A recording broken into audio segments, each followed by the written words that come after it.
So we said we have those scenarios sometimes whenever we see that our economy isn't doing what we want it to, and we need to get back to that goal, that long run equilibrium. Well, let's specifically talk about what's happening when we're in a recession. So whenever we're in a recession, our GDP is below its potential, and therefore we need our real GDP to increase, which we see happen because of an increase in our aggregate demand, right? So again, we're going to hang on to our GDP equation down here, the y equals c plus I plus g plus x sub n, because that's going to come in handy for us.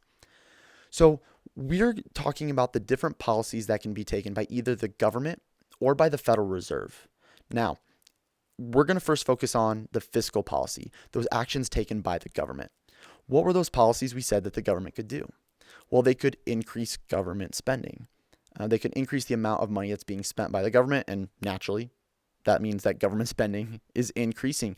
But we say that because remember, government spending is one of the parts of that right-hand side of the equation. So we see that government spending would increase. Now, another thing that the government could do is they could decrease taxes. Now, as they decrease taxes, that means people like you and me, we have more money in our pockets. And what are we going to do with that money? Well, we're going to go spend it. And so as taxes go down, you and I are holding on to more money now. And therefore, we are going to increase our consumer spending. And right, consumer spending is that C there. So we're going to see that C increases. Now, what we should notice is that both of these things, whenever we're experiencing a recession and we need this expansionary policy, both of these things do the same thing. They both cause our real GDP to increase. And so then that Y on the left side is going to increase as well. Now, we also see, though, that there are actions that can be taken by the Federal Reserve. Remember, the Federal Reserve is the central bank of the United States. So whenever experiencing a recession, again, we need our real GDP to increase. So we want to hang on to that equation down there.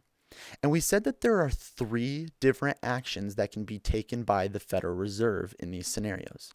One thing that it could do is decrease the reserve ratio. Remember, we said the reserve ratio is that percentage of money that banks are required to hang on to when they receive a deposit.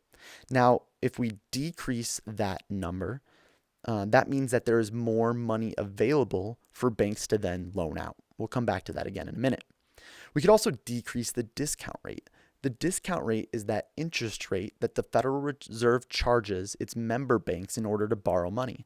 So if they decrease that interest rate, that means more banks will borrow money from the Federal Reserve, meaning that they can then make more loans, right?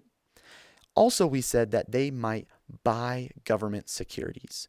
Whenever the Federal Reserve buys government securities, remember, they are taking on that government IOUs, that government debt, and they are in turn giving brand new money to whoever they're purchasing those IOUs from. Maybe they're purchasing those IOUs from a bank. So the bank gives the Federal Reserve some of those government debt, those government securities, and the Federal Reserve gives them cold hard cash in return, new money that's being put into the money supply. So what we're seeing is all 3 of these things, whether it's by increasing the money supply through buying government securities or increasing the ability for banks to make loans, all 3 of those things are causing the money supply to increase. Now, as the money supply increases, that means there is more money to be loaned out. And we know that the more of something there is, the less valuable it becomes or the cheaper it gets, which means that the price of money is going to go down. So interest rates then will decrease.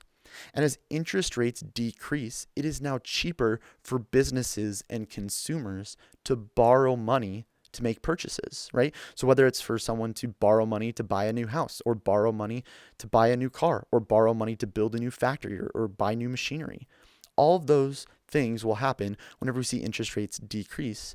So that means that investment and consumer spending, the C and the I there, are both going to increase. Well, as you notice, since increase is happening on the right side of our equation, we see that the same thing is going to happen there as our real GDP increases. Because those increases are happening on the right side of our equation, we're seeing it happen on the left side equation too. So decreasing the reserve ratio, decreasing the discount rate, and buying government securities will all kind of have this chain reaction to cause our real GDP to increase. So when we think about these expansionary policies, whether it's fiscal policy actions like decreasing taxes or increasing government spending, or whether it's the monetary policy actions like decreasing the reserve ratio, decreasing the discount rate, or buying those government securities, they're all having the same impact because all of them were causing something on the right-hand side of that equation, whether it was consumer spending, investment spending, or government spending, they're all causing those things to increase. Now, as those things increase, it's causing an increase in our aggregate demand curve. And as our aggregate demand curve shifts, you notice that it brings us to a new equilibrium. And at this new equilibrium, we've noticed that our GDP has increased. It went from YE along our x-axis to YP. And we're back at our long-run equilibrium, which is our goal in order to help bring us out of this recession.